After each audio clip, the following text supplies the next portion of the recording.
Hey guys, and welcome back to the Crawl Room. We're here once again in this wonderful ranty room for all things Formula One. The Las Vegas Grand Prix has come to a close, and what can be said about that weekend overall? Do you know what? The racing wasn't bad. There was a bit of a spell in the middle that really didn't do anything for me, to be honest with you, but the beginning was quite exciting and interesting. The end, of course, was exciting and interesting, but didn't really build anywhere. And then, of course, the aftermath, post-race disqualifications certainly spiced this championship fight right back up again. So never seen this series before. I award the drivers out a maximum of 10 points based on their overall race weekend's performance, and I go all the way down to 0 if they have a particularly bad one. Take a look out for bonus points there. Sometimes an offer of some drivers do something extra special during a race. On the rare occasion I do all minus points, those drivers do something extra special, but for all the wrong reasons. Let's take a look at the current Crawl Room standings then going into this episode. It's on the screen now for you to take a look at. Have a look and see where your favourite driver currently is, and based on how well they did this weekend, can you see them going up? Can you see them going down? It's looking like Georgia the Russell doing quite well, sitting pretty at the top, but one bad race here or there could really turn it on its head. The mid-pack is very exciting. Any position, any point I give extra or deduct from anyone really could play a part between them finishing on the podium in the Crawl Room Championship and not. So, certainly a lot to play for this weekend, and we can't wait to get my teeth sunk into it. We'll take a look at the team standards as well then, shall we? While we're here, we may as well, haven't we? Of course, you'll see a list of plus points and a list of deductions as well. Those will come off and be added on in the finale at Abu Dhabi, which is getting ever closer, isn't it? It's getting ever closer this time around. 2 more rounds left after this one, where we'll be crowning a Crawl Corner Teams Champion. So, is there any of those teams that you really want to see win? Would you like me to take those minus points off? Well, I'm not gonna. But yes, overall, it will be interesting to see how it all unfolds. Mercedes doing well. Kick Sauber doing well as well, of course. Honestly, there's a lot to play for this season, and it's certainly coming down to the closing stages now, where every point that the drivers score matters, as well as any bonus points or deduction points I give the teams. Without further ado then, let's kick things off with the race winner then, shall we? Oh, Max Verstappen. Of course it was, wasn't it? Of course it had to be. Taking victory. Fantastic. That's all he can do. That's all he can continue to do to keep himself in the championship fight. He is not in control of anything else that happens around him. He just has to make sure he secures the maximum amount of points possible. And here he is, of course, securing the biggest points possible with 25 to his championship total. What a fantastic effort by Max Verstappen. Lined himself up in P2. Lando Norris tried to do a Max Verstappen on Max Verstappen at the start. Coming across, chopping across. He's like, oh, shit, I've missed my braking point. I've gone into the corner far too shallow. Off I go, and Max was like, yeah, see you later, love you, bye, and went past, and that was it then. That was pretty much it. It looked like at one stage he might come under pressure from Russell, never materialised, and then it briefly looked like he might come under pressure from Lando Norris when he finally got past Norris, never materialised. So yeah, honestly, Max Verstappen over a 20-second advantage to the car behind at the end. Obviously Norris was fading at the end, so was Russell as well, of course, with his tyre wear. So yeah, honestly, unbelievable effort this weekend once again by Max Verstappen. He's not in control of anything else other than his own destiny at this point.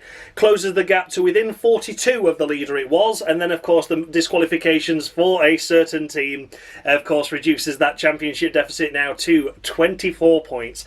24 points the gap, and I'm going to say it again. If we'd not had Spain, where he lost his head and lost 9 points, that gap would now be 15. 15. Much more realistic, isn't it, at 15 than it is 24. Still almost a race win behind on points, but we've got 58 points left available. We've seen it done before in the championship. I was looking at a stat where Kimi Raikkonen overcame what would have been an equivalent of 37 points difference with the final 2 races, had it been the new point scoring system back in 2007 to overthrow Lewis Hamilton's championship challenge in his rookie year. And then of course we've seen it with Sebastian Vettel overcoming a 25 point deficit in the Red Bull in 2010 over Fernando Alonso and Mark Webber, with the final 2 races remaining. So yeah, it has been done before. It's unlikely, but we've got a sprint race as well, which is another 8 points. So we've got more to play with, more points to play with. 24 points the gap now. Still a healthy cushion for Lando, but the way the momentum's going in Max's favour at the moment, you'd have to put him as the favourite maybe. Oh, I hope I'm right. I hope I'm right. But I am giving Max Verstappen an ultimatum here because I only think it's fair. I like to give teams and drivers ultimatums throughout the season. But those 9 points at Spain could become crucial. The 9 points he lost for driving recklessly into George Russell and on purpose, dropping him from 5th to 10th. If he loses this title at the end of the season by 9 or less points, I will disqualify him from this series. Bold, I know. Bold and brave, that strategy. And I know a lot of people are going to be in shock and awe and will be disagreeing with it. But you always say you can't win or lose a championship over one race, and you can't appoint it to one certain thing because a championship is won and lost over multiple races. And I totally get that. But when it's not a car failure, it's not him being taken out, it's not a virtual safety car that cost him a potential overtake on Leclerc at Mexico for 3 points there. This was all Max's doing in Spain, and it was all his reckless actions because he saw red and lost his head. So if he loses this title by 9 or less points, he will be getting disqualified in Abu Dhabi. Oh, God, that's a spicy one, isn't it? So, Max, you need to either go and win the bloody thing, or you need to be absolutely hopeless, the car needs to be crap, and you don't pick up any more points for the rest of the season. Then it's fine. Interesting one, that, isn't it? So, Max, if you're watching, which you're probably not, and you're definitely not, but yeah, that is my ultimatum to you. You either go and win this bloody championship, or you make sure you lose it by more than 9 points. Otherwise, you're out of this championship hunt here on the Crawl Room. So yeah, Max Verstappen, you've had a fantastic season, but that is my ultimatum to you. You better deliver, boy. You better deliver. It's 11, by the way, for this one. 11 to Max Verstappen. And a fantastic drive by him. In second place, we come to George of the Russell. Watch out for them tyres. Oh, God, George. We're P2. We are P2, courtesy, of course, of the disqualification for another driver. But he had somehow managed to put too much heat into his hard compound tyre after the first round of stops within a couple of laps to try and go after Max. And he suffered heavily with graining and excessive degradation in the closing stages. Had no pace at all, to the point where Kimi Antonelli, on very, very old hard tyres that had done 48 of the 50 laps in the Grand Prix, was actually closing him up at a rate of knots. It was ridiculous, wasn't it? George of the Russell this weekend, don't get me wrong, he has done fantastically well this weekend. Done what is expected of him, delivered a podium finish with or without the disqualification for cars around him, and just did a fantastic job. But I'm going to be harsh. I'm going to be harsh. And it's got to be harsh. One, for the simple fact is that I am close to, used to perfection from George Russell this season, and he was very lucky that he had such a deficit to the cars behind. He was lucky that he had the likes of Antonelli playing rear gunner for him at one stage with those really hard tyres. Without that, we could have seen Antonelli get past him, Leclerc, Piastri. I know disqualifications come into play, but, there could have been a good gaggle of cars got past George Russell had it not been for Antonelli playing the game that he played, which wasn't a team game, it was his own individual game to get the best result possible out of it. So fantastic effort by Antonelli in that sense, but inadvertently did assist his teammate, and George needs to be very thankful that he sits on the podium at all this weekend, with or without disqualifications, courtesy of his teammate. Took too much life out of those tyres. He didn't do the warm-up process correctly and just chewed them to pieces. And then he suffered really badly with degradation in the closing stages. So I'm only giving George Russell 6. A very harsh 6, I'll admit, but we have seen better from him. He has been the tyre whisperer in the past, and we could see exactly what the same car was capable of doing on that hard compound tyre, where it pretty much did the entire race in the hands of Antonelli. Has to be punished, I'm afraid, and it's a very harsh 6 to George Russell. And yeah, it's got to be done for the fact that he didn't heat the tyres up properly. He said it was either win or bust going for Verstappen, but if you then took that much life out of your tyres, you were never going to win Max anyway, so I don't quite get where that came from. And also, we'll try and close the gap in the Crawl Room standings, shall we? So he doesn't just bloody walk away with it, because there might be some drivers further down that give more to. Tee-hee-hee, I'm being a devil. But yeah, George Russell, 6 from me for him. And that's that, really. Securing 3rd place after crossing the line in 4th and being demoted due to a penalty down to 5th, and then being reinstated back to 3rd. We have Andrea Kimi Antonelli securing his 3rd podium in his Formula 1 career now.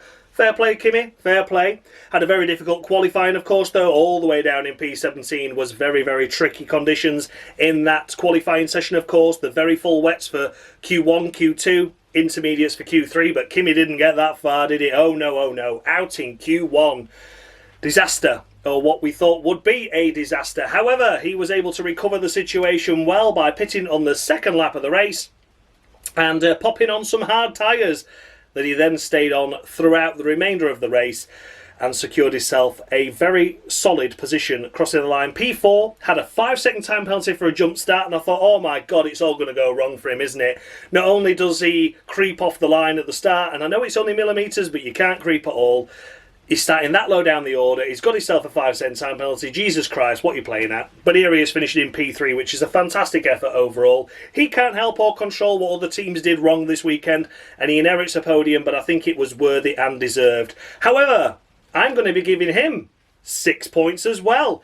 Maybe harsh, but again, qualifying should have been better. I know he's a rookie, and I know it was the first time he's probably ever used the wet tyres ever. It's the first time I've seen wet tyres in Formula 1 for about, 15 years, because we don't do it anymore because it's just too wet, just too dangerous, guys. So I appreciate the FIA and everyone going for, no, let's go full wets and let's start this session. But Andrea Kimi Antonelli fell victim, of course, in Q1, out in that, and then had a difficult start off the line, which sort of meant that he had his hands tied behind his back throughout the whole of the race. Fantastic to finish where he did finish. He was very lucky that the other cars around him just didn't have the pace and they fell away as well. And yeah, it's a 6 to Andrea. Maybe harsh by a point, I would say, but he certainly doesn't deserve the fantastic praise he's been given. Yes, it's fantastic to see him charge through the field, but 1, he's got the car to do it, and 2, he shouldn't have been down there in the first place. There you go. I do not... we're getting towards the end of the season now. I'm not calling a rookie anymore, and I'm certainly not being as generous as I have been in previous races. So Andrea Kimi Antonelli still on a final warning this championship. He may make it all the way to the end of the season without being disqualified. But yeah, still on a final warning, still doing a great job. A solid 6 from me. In 4th place, we come to Sha-la-la, oh sacre bleu, sha-la-la-la-la. Oh dear, Charles. He faded away at the end of the stages, didn't he? He faded away to the point of just non-existence. Couldn't even stay within a 5-second window of Andrea Kimi Antonelli in the final laps of the race due to excessive tyre wear. And he had to do a little bit of lift and coasters as well for the fuel. So 2 things really, but yeah, big shame. Had he stayed within the 5 seconds of Andrea, it'd have been his podium at the end after all the disqualifications were said and done. So yeah, honestly, Charles Leclerc this weekend, solid enough job, I guess. Qualifying wasn't brilliant. The race itself, he managed to get something out of it, which is good, I suppose. But it could have been a little bit more this weekend. It could have been a podium, but wasn't quite. Overall, for Leclerc, I've given him a solid 7. Solid 7 this weekend for me, for him. Avoided a little bit of chaos and drama at the start, didn't he, which helped. And, of course, Lawson bumping into Piastri and things like that. So, assisted somewhat by errors and issues around him, but still managed to finish a solid enough place. Shame it wasn't another podium, though. Even if he was inherited by penalties and disqualifications, he had the opportunity to. Didn't quite work out. Solid 7 to Sha-la-la. Securing a top 5 finish for the Williams squad, we come to Carlos Sainz. Smooth operator. Smooth operator. He gets the full jingle from me this weekend because even though he's disqualified on this series and has been for a good number of races now, he is putting in the performances expected of him in the Williams car. Qualifying himself P3 was a fantastic effort. The race itself was going well up until the first round of pit stops. He lost out a couple of positions due to the undercut used by other teams and drivers, and then really the second half of that race on the hard tyre didn't have the pace to keep up with the front runners like he did on the medium compound, which was a little bit of a shame. And crossing the line in P7 was really the best that could have been expected of him this weekend. Those top teams were just a little bit too fast for him, but still a solid enough effort. And of course the post-race disqualifications for 2 cars ahead means he inherits 5th place, which is 10 points on the board now. Williams with 121, and I think they're nearly 40 points ahead of the next rival now. So with 2 races to go, looking very good for 5th in the Constructors from Williams. What a fantastic turnaround they've had this season. But once again, you've got one driver doing really well with Williams, the other driver not so much. If they could just nail down the consistency of regularly getting both Williams inside the top 10, it would have helped their cause massively. I think, realistically, Williams, despite the fact they're 5th, with 121 points on the board, and that's a fantastic effort, I think they've probably lost out on about 60 points this season total between the 2 drivers, where they've had difficult races here and there. where points should have been collected. You know, you've seen Carlos Sainz here in P5. There's no reason why Alex Albon couldn't have inherited P6 this weekend. If not P7, P8, it still should have been a good double haul of points, but it wasn't. So yeah, Williams, a fantastic season this season, but every single race we turn up at this season, for the most part, it's been one Williams doing really well, one Williams struggling, and that has cost them a lot more points in this championship. No, they'd never be able to go for P4, but they could have been a hell of a lot more comfortable for P5, and they could have celebrated many, many more points finishes for both teams and drivers. So yeah, that's my overall feedback for Carlos Sainz. Can't score points anywhere on this series, but my oh my, if I could, he'd be getting a perfect 10. But I can't, because he was so poor at the start of the season. In 6th place, we come to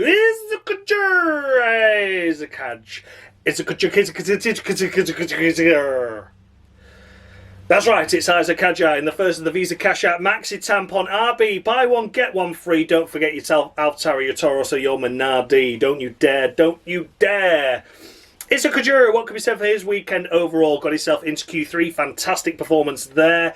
And then here he is finishing inside the top 10, which is a great effort. Great effort. Of course, elevated 2 places as per everyone else that we're going to talk about now. And I'm going to stop going on about it. But yeah, initially crossed the line 8th, finished P6. Fantastic achievement to get a good haul of points for the RB squad.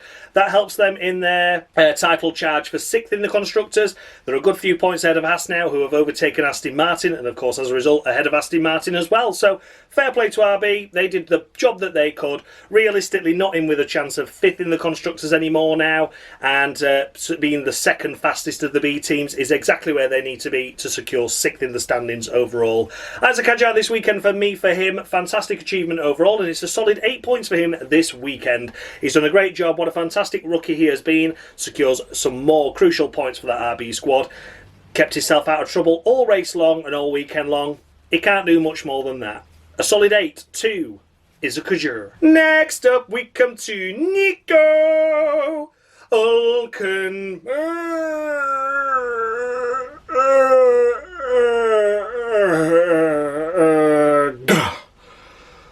Oh, I needed that. Nico Hulkenberg secures a good points haul here. Initially crossing the line in P9, elevated to P7.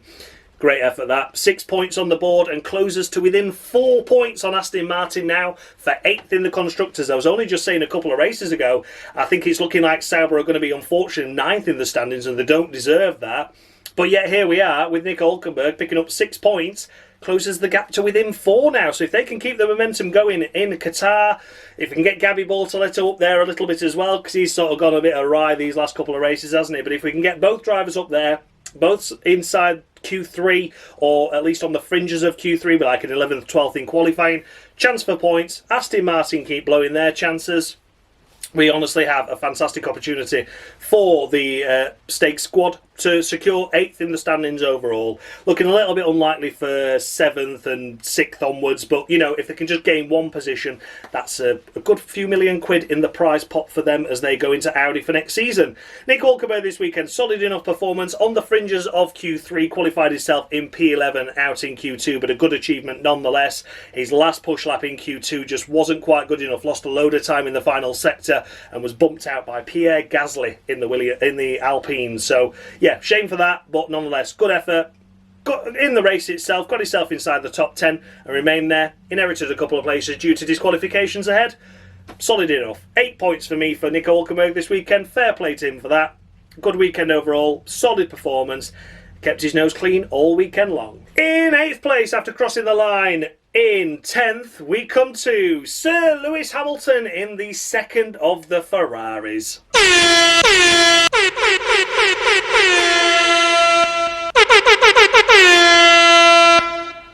Hey, hey, hey! You've been disqualified, you bastard. Oh no! We have another driver added to the disqualified pile. Lewis Hamilton joins the roster of rejects for the season of 2025. Can you blame me? Can you blame me? I don't think there's many arguments. Some would maybe say he's lucky he got this far, to be honest. But I cannot avoid the fact that he qualified dead last. Dead last. and then made no progress in the race. Well, he did make some. He did make some progress, but there was 3 retirements, and there was a damage here and there for cars as well around him, such as Albon and, of course, Liam Lawson and things like that. So he only really overtook 4 or 5 cars, and that was in strategy and the fact that the likes of Alpine have ridiculously slow speeds. So, he ends up crossing the line in P10, elevated to P8. It's been a year now since we've seen Lewis Hamilton on a podium in Formula One. Not good. Not good at all. So I'm afraid Lewis Hamilton, he's had far too many chances this season. He's had far too many disastrous weekends in that Ferrari car. And it's not always been disastrous in the sense that it's just been disastrous for Ferrari. It's just been very bad for him. He has been terrible on so many occasions while his teammate has delivered so much in certain races. This one, no exception. Leclerc, P4. Lewis Hamilton, P10, after qualifying himself down in last. Unfortunately, the disqualified pile claims another victim in the closing stages of the 2025 Cruel Room season, and it's no other than 7-time world champion Lewis Hamilton added to that list. Oh dear, oh dear. In 9th place, we come to Esti Bestie Ocon. Esti Bestie to you. Ain't like Esti Bestie Ocon. Esti Bestie picks up a couple of points, courtesy of the disqualifications ahead. He'd be just outside the points if it wasn't for those. Ocon this weekend, solid if unspectacular is what I would say to him. The race itself, the qualifying itself was equal with his teammate. You can't expect anything more or anything less than being equal with him. And in the race, of course, he finishes 1 position ahead of his teammate. However, his teammate had a much better start in the race, had much more promise of a lot more points, and they screwed the strategy over with him in that second car. So Esti Bestie Ocon takes a place ahead of his teammate, but only as a result of unfortunate factors surrounding Ollie Behrman, which is a shame. It is a shame. But nonetheless, Esti Bestie does pick up a couple of points, which is something, and I've awarded him 7. A solid 7. It's okay, it's good. These points have ended up helping them overtake the Aston Martin squad for that P7 in the Constructors, so they're very thankful to McLaren for their double disqualification, because without that they would have still been behind Aston Martin, so fair play to them for that. It's a solid 7 to Esti Bestie, and we'll move on to his teammate, which of course is Ollie Behrman. We'd already mentioned it, finally securing 1 point after crossing the line in P12. He would be frustrated. I think he'll be a little bit relieved that he finally picked up a point, but what an incredible start he had to the race. Was down there in like 13th, 14th, the 2 Haas cars, but Oliver Behrman was P8 at the end of lap 1. A fantastic achievement. Yeah, I know there was a bit of bump and a bore in ahead and a car pirouetted around and things, but he still had a fantastic start, avoided all the chaos and carnage, and got himself well inside the top 10. Unfortunately, left him out far too long that he ended up getting undercut massively by loads of other cars that stopped sooner than him.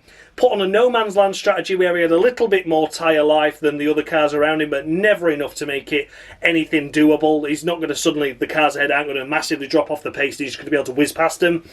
Was put in a very tricky position. Didn't deliver any points in the race as a result of that come the end, but inherited a point at the end of the race.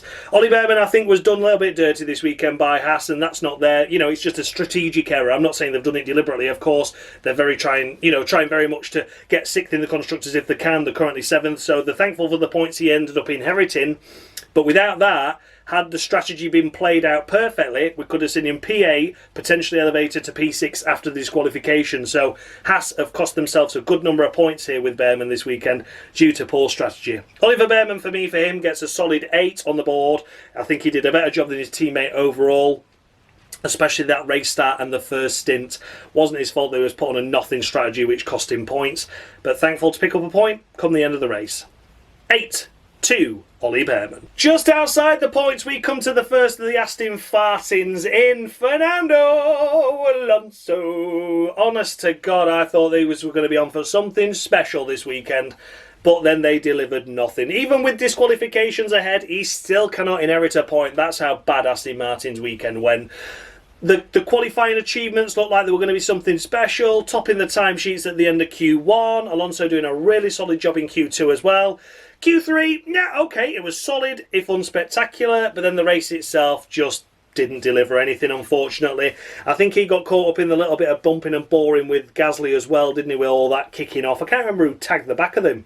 Was it Liam Lawson or was it someone else? I can't remember. But either way, I think he got caught up in that a little bit, lost a few places from there. And then the pace of that Aston Martin meant he could do nothing other than just sit in a DRS train like everyone else.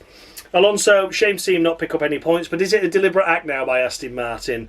Is it deliberate? Do they actually want to score any more points, or are they quite happy to take 9th in the Constructors' standings, let Sauber overtake them, so then they've got a hell of a lot more win development time for the 2026 regs and 2026 car, of course, to upgrade it throughout the season? I don't know.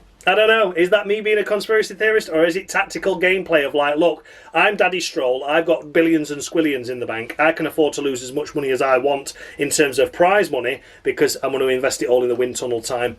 Their new wind tunnel is up and running now, of course, so, I don't know, is it the conspiracy theorist within me, or are they really trying to get the best position out there possible? They just keep dropping the ball on so many occasions. I don't know. Answers down below. But for Alonso this weekend, I've given him a solid 7. Solid 7 this weekend for Alonso. Not his fault. Did what he could in qualifying. The race itself, I can't remember if he got involved in that antics at turn 1. But either way, even if he did or didn't, he lost places as a result of that. And then unfortunately from there, wasn't able to get anywhere inside the points for the rest of the race. 12th place we come to Yuki Tsunoda in the second of the Red Bulls, long disqualified on this series and of course will remain that way, but yet another pointless exercise for him, lining up towards the back of the grid, only out qualifying Lewis Hamilton, electing to take a new engine and some fresh components to start from the pit lane, made no difference, didn't see the dramatic charge through the field like we did with of course Max Verstappen at Brazil doing a similar thing, and still finishes well outside the points even with disqualifications. Big shame for Tsunoda, don't know what's happening going into 2026. If it was me personally, I would still retain him. New regulations, brand new car, but apparently it's more and more linked that it's going to be Isaac Hadjar now with Liam Lawson. Tsunoda potentially getting demoted back to the RB team. All up in the air, depends on how Arvid Lindblad does in the final couple of races in the Formula 2 Championship, but we'll see. But for now, Yuki Tsunoda, another disastrous weekend for him really. On the whole. Finishing in unlucky for some P13, we come to Pierre Gasly.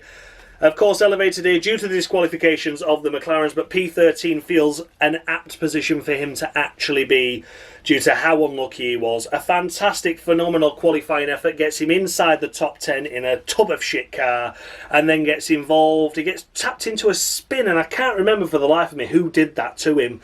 But either way, he ended up pirouetting the wrong way around and ended up down at the back of the field. And then from there, of course, the Alpine just really showed its true colours and just trundled around for the remainder of the race. Not really doing anything much from there. It's 7.5 for me for Pierre Gasly. A disappointing race. It could have been a hell of a lot more. Maybe could have scraped a point or two, especially with the disqualification as well, of course. Let's not forget that. Even if it had been P12 come the flag, it could have elevated him inside a point, which would be nice for the Alpine squad to celebrate, even though they should have been finishing firmly last in the Constructors now. Something like 40 plus points behind the next team. Crazy. Absolutely crazy. But yeah, for Pierre Gasly, unlucky that it all came to blows at turn 1, and it's 7.5 to him. Next up, we come to Liam Lawson in the second of the Visa Cash App Maxi Tampon RBs. And yes, once again, racecraft is not his forte, is it? A fantastic qualifying for him, but then decided to try a lunge up the inside of Piastri, broke his front wing, which he didn't pit on the end of lap 1, but then by the end of lap 2 it had folded up underneath the car and was dragging onto his right front wheel. So yeah, not impressive that at all. Had to come in for a stop, and then from there, points were never going to be realistically possible without some massive chaos ahead. Cost himself massive opportunities and points, and cost the RB squad massive opportunity and points as well to gap themselves further in that 6th in the Constructors. Liam Lawson has long been disqualified on this series and was the first to be disqualified actually, beating the likes of Lance Stroll.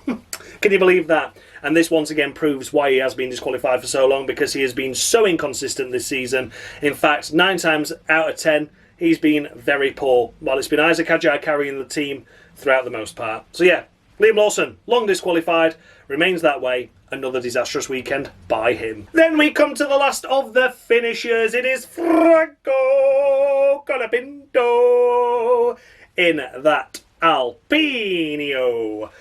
Nowhere near his teammate, unfortunately, again this time around, out in Q1, while his teammate's sitting at the impressive dizzying heights of Q3 in a tub of lard. And then the race itself keeps himself out of trouble, I guess. That's about it, really. Not going to be overly harsh with Colapinto. He is on a final warning, so may get disqualified at any moment, but he's going to survive this race itself, and I'm awarding him 4. It's not the same as Tsunoda not getting into Q3 or Hamilton getting into Q3 while their teammates do. Pierre Gasly really outdrove the car in that qualifying session once again, whereas Colapinto didn't have the confidence in it, but at least he didn't stuff it in the wall. You know, that's the only bonus I can really see from it. Had he crashed in qualifying and his teammate gone to Q3, we'd have been out of here. But Colapinto, I'm giving a little bit of credit to the fact that he just kept it clean all weekend, on a weekend that could have very easily seen him in the wall, heavy damage, and a Brazil moment again, I guess. But yeah, for Colapinto, just 4 to him. Hope he books his ideas up in Qatar or Abu Dhabi, but we shall wait and see. Then we come to the list of DNFers. So the last to retire in the race, the first on this list, of course, is Alex Albon in that Williams.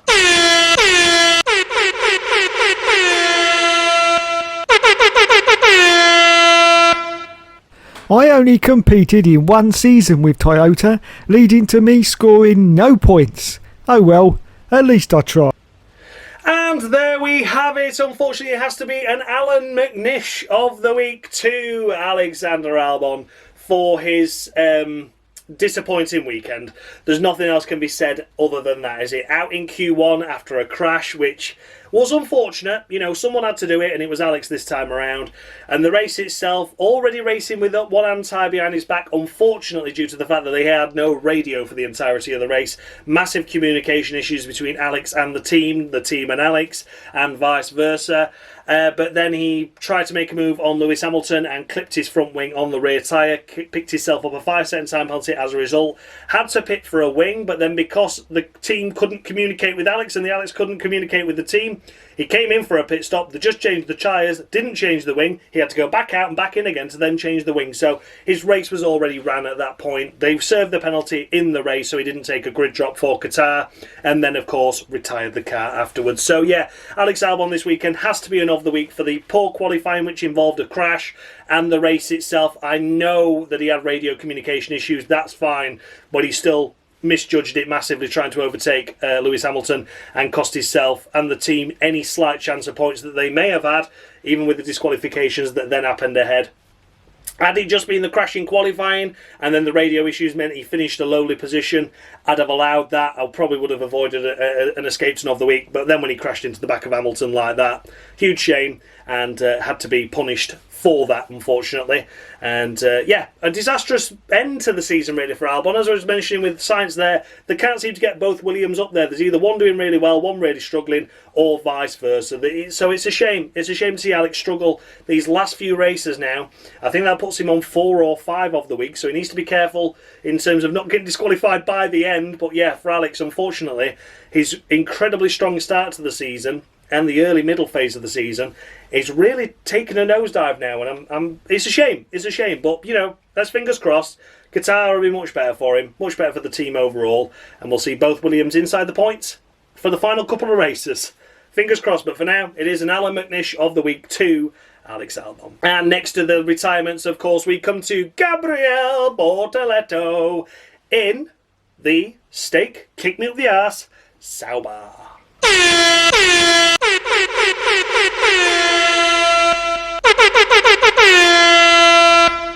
Despite my short F1 career, I certainly left a big impact.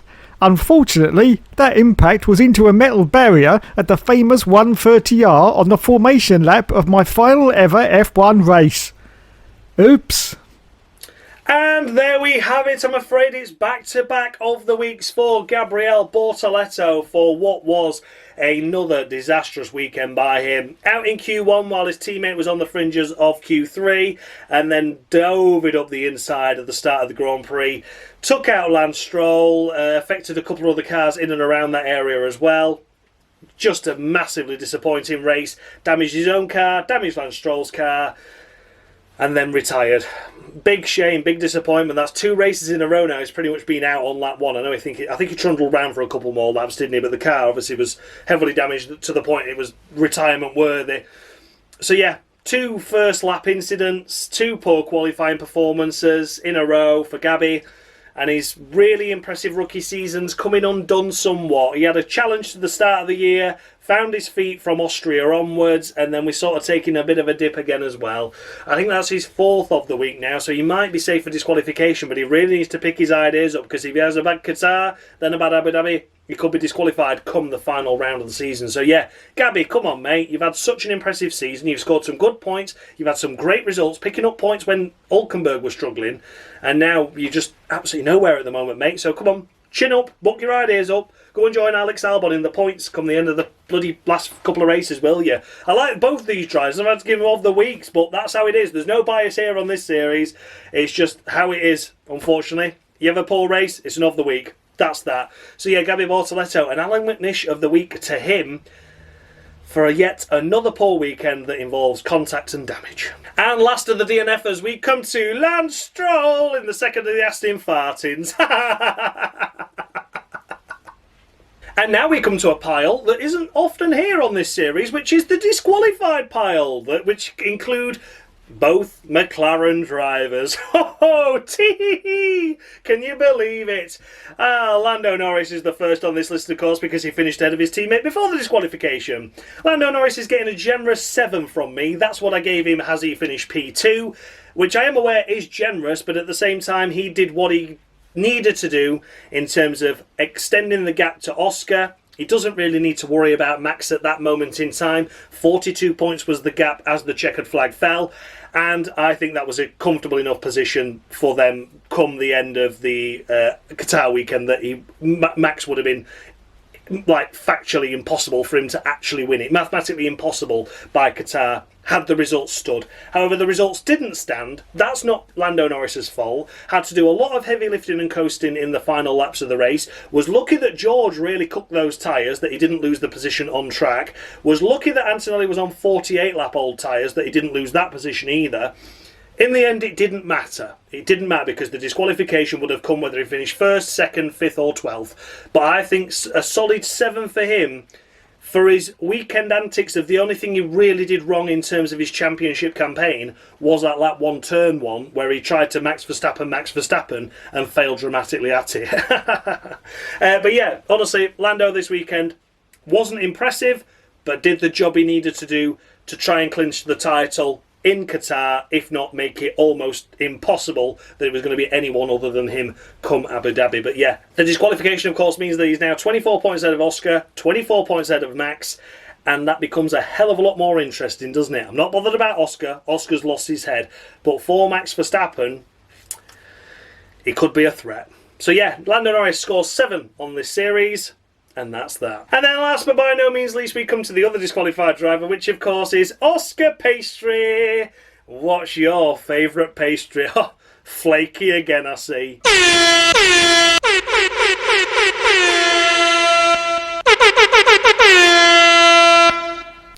Hey, hey, hey, you've been disqualified, you bastard. And there we have it. Oh, can you believe it? Oscar Piastri joins the pile of disqualifications. He has had 6 in a row. 6 in a row. He can have no more. So he had 5 in a row and then he's disqualified. Finishing in P4 is absolutely pathetic. He should have been a lot better off. He should have qualified better. He should have raced better. And I don't think it's ever happened before where a disqualified driver in the race due to no fault of his own has then been disqualified on this series as well. I stand to be corrected, but I think that's the first time it's ever happened. But for Oscar Piastri, regardless of whether he finished 4th, 3rd, he finished behind Lando. He shouldn't have done. He should have been a lot more closer to him. He bottled it in qualifying. Didn't really do that much in the race. It had to be disqualification because he was throwing away the title once again. He's the only person that leaves the McLaren team actually happy that he was disqualified because he closes the gap to his title rival in Lando because it would have been 32 and instead it's just 24. So yeah, there's only one driver happy, and that's Oscar Piastri, thanks to a disqualification, which meant Las Vegas was irrelevant, where once again he was irrelevant. So yeah, Oscar Piastri is disqualified, and I said, didn't I, if a McLaren driver doesn't win the title, they'll be disqualified come the end of the season. He's already beaten me to it. I couldn't avoid it. He had to be disqualified, so we'll see what happens come the end of the season. But for Oscar Piastri, he joins the ever-growing pile of disqualifications on this series. Lewis Hamilton in the same race weekend as well. 2 disqualified this race. It's been brewing, hasn't it? Because there's been a lot on final warnings, but yeah, 2 in one go. Jesus Christ. Just 2 races from the end of the season. But Oscar, you've thrown this championship away, my friend. And before we come to the scoreboards, I have some scores to amend of my own for the team standings, and it's just one team that are getting minus 1 million, and of course it is McLaren for their fuck up with the floor, to the point where both drivers got disqualified because they did not meet the maximum or minimum depth allowed, 9 mil, and they were over it or under it. So yeah, either way, they screwed up McLaren royally this weekend, but at least in the interest of fairness, both drivers were disqualified. You know, they're all about keeping it fair in McLaren. They kept it fair there, but my oh my, what a cock-up with 2 races left to go of the season. Both your drivers are in a championship fight with an outsider, Max Verstappen, and you go and drop the ball like that. You've got the fastest car, and you're running it to the nth degree to the point where you think you need to. Silly. Absolutely silly. So yeah, minus 1 million to McLaren. So then guys, those were the runners and riders of the Las Vegas Grand Prix. Let me know down in the comment section, did I score any drivers too high? Any too low? The updated standings with the scores they've just awarded are on the screen now for you to take a look at. Have a look and see where your favourite driver is right now. Right now, 2 more added to the disqualified pile. Still a few on final warnings. With 5 of the weeks, they can get no more. It is just instant disqualification from here on in. Do you think any of those drivers on a final warning will join the disqualified pile, or will they escape by the skin of their teeth? Antonelli's doing a really good job at the moment of riding that wave of not being disqualified, so we'll see how he gets on for the remaining races. George Russell still with a relatively healthy lead out front, despite the lowest score I gave him this weekend. I think he's still favourite for the title, to be honest with you. He has had a great season overall. And of course, the mid-pack, as always, is still very close. We'll take a look at the team standings as well, shall we, while we're here? Of course, they're also on the screen for you. And as you can see, the minus million joins the other minus scores that McLaren have already had this season. And they have not yet been deducted. They will be deducted at the end of the championship. Come Abu Dhabi. So yeah, but I think we know which team's going to be finishing last this season, don't we now?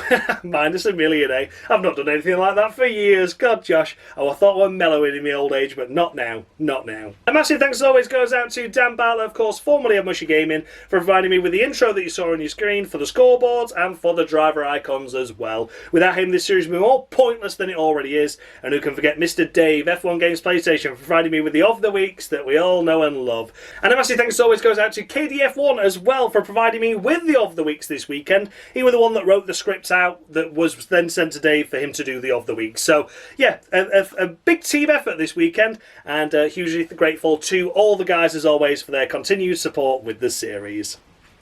So I will see you all again, is it next Tuesday at 6 PM? Are we into a triple header now for the final part, or is there a week gap? I can't remember. But either way, Tuesday 6 PM, whichever Tuesday 6 PM it is, I'll see you then for the Qatar Grand Prix.